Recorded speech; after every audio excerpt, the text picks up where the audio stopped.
sustainable. Not sustainable. Jaimie, you are not sustainable. Hello, everyone. Not sustainable. Hello. Welcome to the show. What was that, Jaimie? No. That's very, hello. That was like Helen just embodied me. No, Helen would have been like, hello. That's like, how's my Helen voice? Hello. No, yours is like Fat Albert. Like, I don't know what that was. Hello. That was not it. How y'all doing? If These Ovaries Could Talk, the show, the ovaries talking show that nobody asked for. And you know what time it is, Jaimie? It's time for that. Time for the theme song. Please say hi to us. Oh, guess what? No one's going to be able to hear it. Oh, Jaimie, there we go.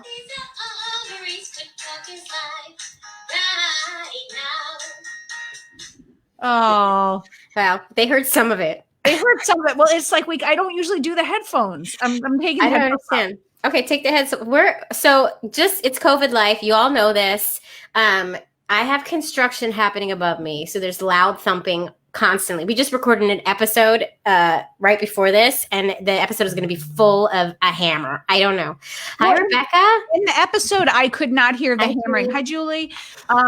I could not hear the hammering, so that was good at least. But yeah, this is, and we're having technical difficulties. It crapped out in the middle of the last one, so just bear with us today, folks. It's the show that nobody asked for anyway. Helen is not happy. She's sitting in the corner with her back facing us. And if you just joined us, Jaimie tried to do a Helen impression. Do it again, Jaimie. Hey guys. And I'm sorry, that's Fat Albert. That is 100% Fat Albert. Hi, Mom. Okay. All right. So we're going to get right into a very exciting, we have a guest today, so we don't want to spend too much time up front, but very exciting news. Our audiobook is out. Yeah. You guys, our audiobook is out. But I want to hear that.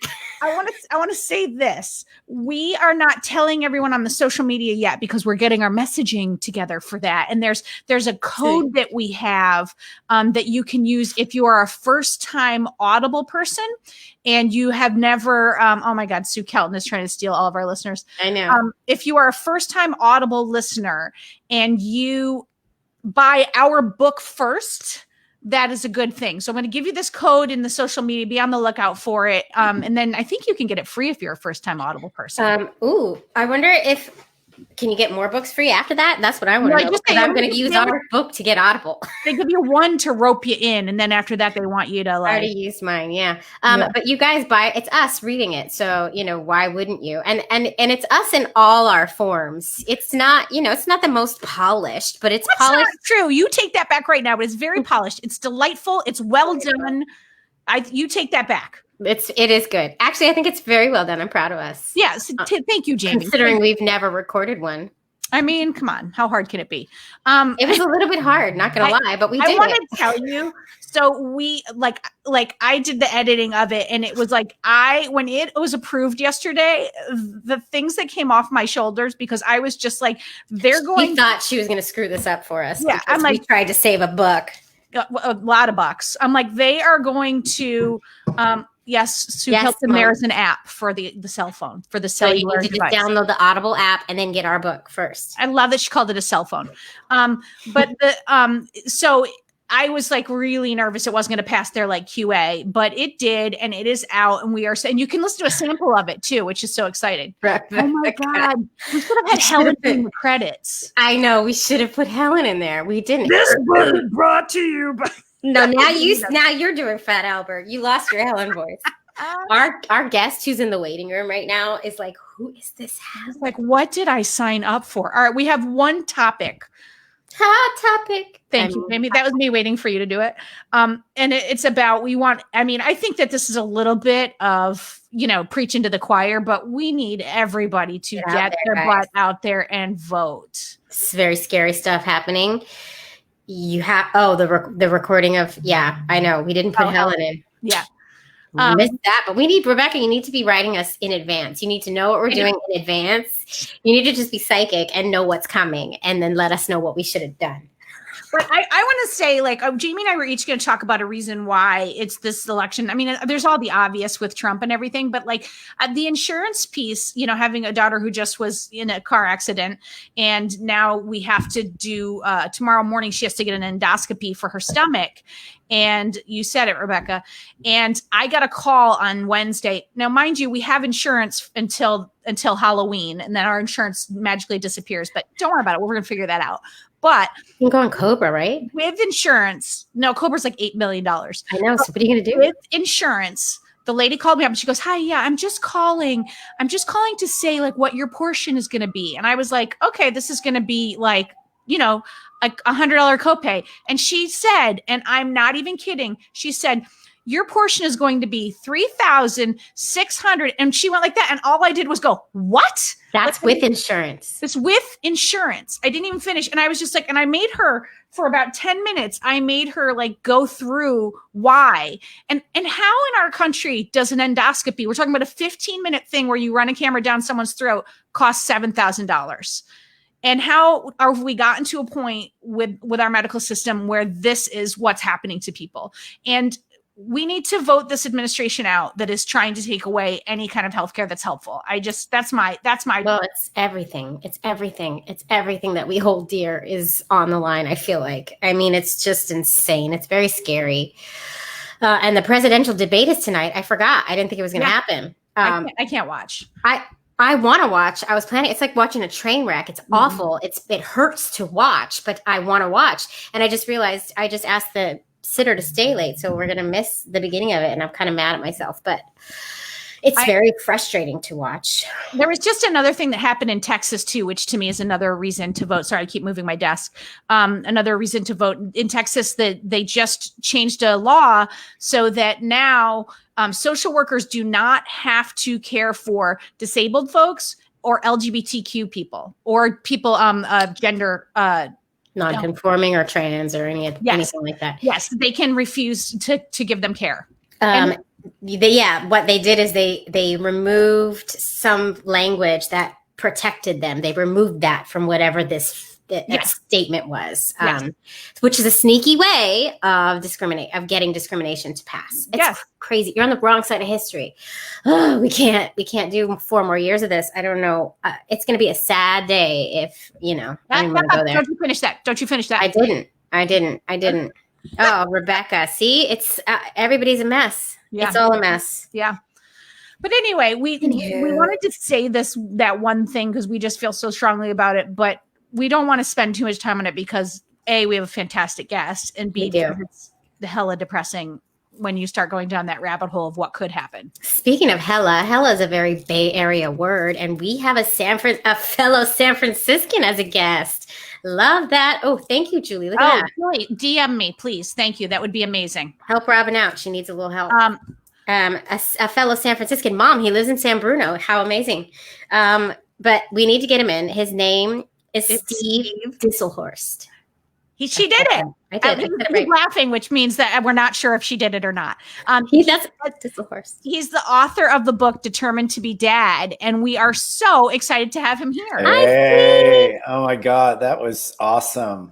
Did she do it right? Oh my God. Did I say your name right? You did. You did great. See? I get names. Hella. Ooh, I love it. Hella. Oh my God. And so I worked in healthcare for 20 years. Oh. So I got, you can shed some light on that. You can shed some light on that. We can talk offline, but yeah. Get out. I just don't understand how a procedure that's 15 minutes could cost almost as much as it costed for me to deliver my child. Yeah. Like that's insanity on stilts. Yeah. And I wasn't prepared for that call. I mean, that poor woman, because she kept just trying to finish sentences and I kept going, what? Yeah. Well, part of it is that, there's no pricing transparency. And so you have no visibility to what the actual prices are and then where the discounts come in. And so it's just like a black hole. You're just sort of like, oh, I just pay this. Where do we pay for anything where we don't have backup about what services are being offered? Healthcare is ridiculous because they just ask you to pay. Yeah. And you pay. Yeah. And what would be if I backed out of this procedure, what would be the message I was giving to my daughter about her stomach issues? Like, oh, it's not important. I'm not going to do it. We can't. It's just like, so you got to do it. So we applied for aid and we'll see what happens. But it's just like, it's really crazy. I mean, we have my daughter has a bunch of international friends, and all their families go to their home countries to get healthcare. Yes. All of them. They wait. With whatever ailment they have until they're going to their country. Yeah. And then they take care of it there. Crazy. Rebecca just welcomed you to the party, Steve. Well, Rebecca's in Hawaii. Can you, she's leaving, she'll be back. But can you tell us a little bit about yourself? Like we do on our podcast, we have this thing called the elevator pitch where people give like a 30-second spiel about who they are. We're putting you on the spot, but can you do a version of that about who you are? So, my name is Steve Disselhorst. I'm a gay dad. I think that's my number one thing, is I'm a dad. I'm an author. I'm a leadership coach. And I also do diversity, equity, and inclusion consulting. I come from the Midwest. I have a very large extended family. I've been in the Bay Area for 30 years. I have a large network of family and friends. I'm generally just a really privileged guy. I've had a lot of privilege in my life, and really happy to be a parent. My kids are the center of my life. So yeah. Yeah, you even open up your book. That was beautiful, by the way. But you did that very well. Compliments. Yeah, we're full of compliments. We're not used to that coming from the lesbians. Yeah. No. Now this lesbian likes to give compliments sometimes. But you even open up your book like I feel like the first thing I read in the book was how you say exactly that. I've been privileged my whole life to have such a wonderful family, and you recognize it, and you know what you got, and you're very grateful for it, which I appreciated. Yeah. Can you tell everybody about your book? And by the way, if you haven't figured this out already, this is very free form. People come in. We love to bring them all in and bring their comments in, and we'll point them out to you. Fire Helen already. Fire Helen is our make-believe producer, and she's become a character. So cool. So we may be throwing up questions as they come in, and you can stop and answer them, and we'll try to point them out. But tell us about your book. Yeah, so I have a copy. There it is. My book. So my book is titled "Determined to be Dad: A Journey of Faith, Resilience, and Love." And this is it's a memoir. It's really my story of growing up in a very homogenous Midwestern town where I thought I was heterosexual. I had only heteronormative examples of the world around me. I didn't have any imagery in my life around queer people, and pretty much very ethnically homogenous as well until I was almost 18 years old. And then I went to college in Iowa, which was very white. So really, that's my background. I really struggled with coming out because I always knew I wanted to be a parent. Being a dad was like as important to me as anything in the world. And I always thought that I would be a parent. And then when I realized that I was attracted to men and around the age 20, I was like, I can't be a parent. Mm-hmm. And so in my book, I really go into detail around that struggle, around coming to terms with the fact that I wanted to be in relationship with another man. And sort of at that time, it was back in the early 90s, giving up my dream of becoming a dad. And then the dating cycle that ensued for a very long time. And then finally meeting my partner at the time and then really reigniting the dream about becoming a parent. And a lot of the book focuses on the journey towards through our two adoptions. So they're very different journeys. Our daughter was adopted through a private open adoption, and we have a very close contact with the family. And my son came through the foster to adopt program. Very different scenario. He came to us at 5 months old. And so my story is just really about that. I wrote the book because when I shared with people how hard it was to adopt, how hard it was to create an LGBTQ family, people were in awe.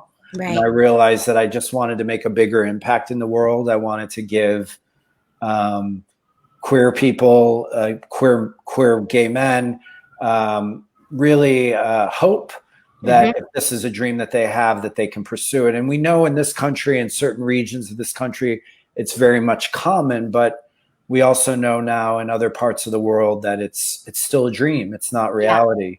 Because visibility very much matters. We talk about it all the time, visibility and representation. Yeah. Can I ask you this switch that you had, because when you realized you were gay, your initial thought was, I can't be a dad now. Talk about that switch when you finally realized I can do this.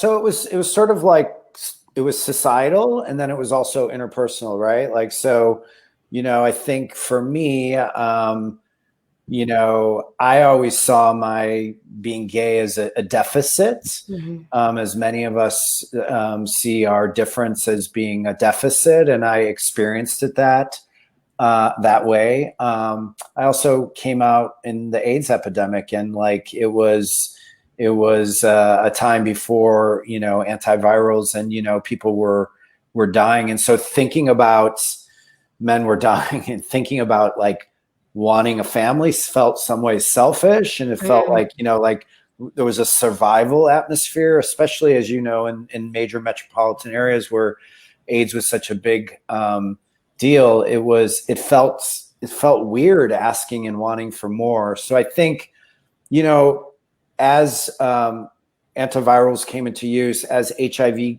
became more of a chronic illness in the States, as more rights became available, and then I would say looking to women who have the resources to do it on their own, and seeing lesbians have families and beautiful and healthy families, that was really kind of inspiration for me to say, I can do this too. And I really wanted to do it. And so I think it was a self-confidence. It was that. And then it was also the societal changes. I don't know if you know Roberta Achtenberg. She was on the board of supervisors in San Francisco, and she was my mom probably does. She'll probably out lesbian, and she had a family. She had a partner, and they I didn't know children. That. And I just was like, wow, there are people that are doing this, and they're not crazy and weird, and they're normal. They're just like everyone else. Yeah, just like us. It seemed like in the book that you went through a lot of, like, I related to, especially the first half, I related to so much of your story, because it's like I grew up upstate New York, and then it was like I had so much internalized homophobia, and it seemed like you had a lot of that going on, and you really struggled to come out. And I imagine, did that in some way put off your, like, having kids? Yeah, I think so. Yes, it did. So my coming out was complicated. I share in the book. I went to Europe for a year abroad and studied abroad, and I traveled, and I was actually sexually assaulted in Eastern Europe. And it was at a time when I was starting to get more comfortable. And I think that that sexual assault on a train in an Eastern European country under communist sort of rule, it really pulled me back in, and like just really had this profound, like, did I bring this on? Did I cause this? Which a lot of people who've been assaulted believe it's them. So I thought it was my identity, and it was like, so that pulled me back into the closet. And I think that that made it hard. And then I'm Catholic, and so I was like, we saw the Pope this week, which was really exciting. That was like really exciting news. But at that time, it was still, it was such a terrible thing to be gay in that time. So I had internalized a lot of that. And so I worked through a lot. I have the same therapist I've had for 29 years, and have worked through a lot of that self-esteem. And then that was really, and then it was the societal changes, and then meeting a person that I really, fell in love with, and was like, hey, this, we can do this. Yeah. That's amazing. So moving forward, how did you guys decide on the way you were going to go about making your family? It's a great question. So we spent a lot of time thinking about that. We both are the youngest of 4 children. And I come from a very large family, and he does as well. And we both just kind of were like, for me, I have many nieces and nephews that have our family name. And I kind of was like, I don't need my, yeah, I'm a great guy, but I don't need someone to reflect my genetics. It wasn't important to me that my child looked like me. And my partner, he likewise didn't feel that strong genetic pull, and we weren't fixated on what our kids look like. We were more like thinking around, the universe and God will bring the child into our lives that's meant to be in our lives. So it was for us sort of a spiritual based decision around, we're connected in the universe, and there's a child out there in the universe that maybe is not biologically ours, but is ours. And so that was really that's beautiful. That was a big, it was a faith-based decision. Yeah. That's beautiful. I mean, Robin and I are both faithless human beings. No, I shouldn't have said that. We grew up with without organized religion. I grew up without organized religion. It's overrated. We have faith in our lives, but way of putting it. I love that.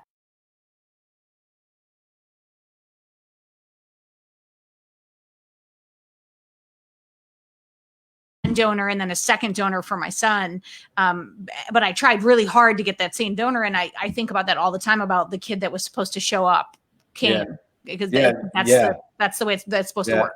Yeah. So you decided on adoption, and then let's go down that path. What happened? Yeah, and then it was really like once we made that decision, we knew really nothing about it. There were very few people in our lives that were adopted. No one in my family, none in his family had been adopted. I had a guy I dated actually early on who was from Korea and was adopted by a family in Salt Lake City, and so I had some people in my life around adoption, but I really knew nothing about it. So we just went down this journey of like trying to understand what was adoption. And we went to 3 different agencies to really understand that. One was a Bay Area agency called the Independent Adoption Agency that's actually closed now. They had about 25% of their clients were LGBTQ. And so that was a very positive sign. We want to work with an agency where we could be completely open. Yep. And they did open adoption. So that was important. The second agency we went to was an agency that did some domestic, but mostly international adoption. And as you both know, 2 men can no longer adopt internationally, right? Like, so at that time, there was only 2 countries allowing it. So that door really... Actually, I didn't know that you couldn't at all. We talked about that, Jaimie, because that was part of that was. I didn't know it was across the board at this point. Yeah. At that time, yeah. It's like the Hague Convention. There was some. Yep. Yeah. So it's very sad. I think there's 2 South American countries that allow adoption, and the number of kids that are being adopted outside those countries are like 200. So like, what's the chances you're ever going to be able to adopt? Right. So then the other one is we went to Alameda County Adoption Agency, and they were really focused on foster to adopt. And that agency made it very clear that the focus for Alameda County was reunification with the parents. So adoption was the last thing they wanted. So you were basically going to be fostering. So we just decided, like, that sounded terrifying, right? Scary. Like having a child placed with us. And then, and so for our first, we decided we wanted to go sort of the safest route, if there is such a thing in adoption. So that's where we chose open adoption. We worked with the Independent Adoption Center. Yeah. That's great. My cousin actually gave a baby up for adoption. It was an open adoption. So I was really close in that process. I was there. We had the whole family there for the birth. It must have been really weird for the adoption. Can you imagine? They must have been like, never going to give us this baby. Yeah. All the people showing up. But they're still very close, and they're in college. They ended up getting another little girl from a different person. So they have 2 little girls that are the same age, and we're in contact with them still. Yeah. So It's a really it's a really beautiful relationship with your birth family. In our case, with our daughter's birth family, it's a really beautiful relationship. Yeah. That's great. My mother is asking, how old are your children? My son turned 5 last Tuesday, and my daughter is 8. Yeah. We're in it. You're in We're it. in the thick of it. In the thick of it. Now, what made you want to write the book now? Like, what was like, I've got two very young kids and a career in COVID. I'm going to write a book. Sounds like someone I know. Yeah. So there were kind of two things. So in the end of 2018, I was diagnosed with cancer. Oh. And so when you were talking about healthcare, I can talk to you a lot about managing the healthcare system because I dealt with a cancer diagnosis. So there was this moment in my life of very hard, and it looked at points like we were going to potentially lose him. And so there were all these signs of like, you want to make a bigger impact in the world. And so I decided to write the book in that context. I had some time off, took a sort of a sabbatical to take care of myself. And that's when I started writing. I also found it, which wasn't something I thought of at the time, but it was very cathartic. I was just thinking of that word as you were saying. Me too. Cathartic. That's so weird.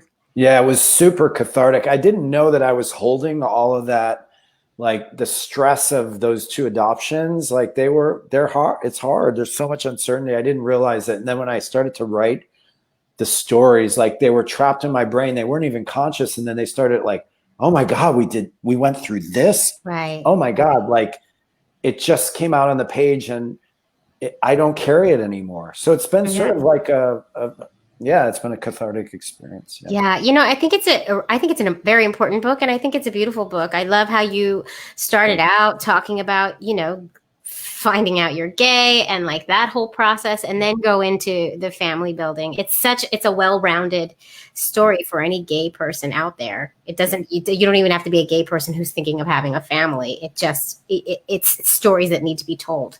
Yeah. And I think that's important. Yeah. And I like on your cathartic path, just like getting a diagnosis for something that, that word, when you hear cancer, you think I'm going to die, or at least that's what I think. And then to be able to like take that time to do self-care and to like write out your story and what you've gone through and what got you to where you are today. I have to imagine that felt very powerful in a lot of ways. It did. I mean, yeah, it felt very powerful. It also felt incredibly healing. Writing was incredibly healing.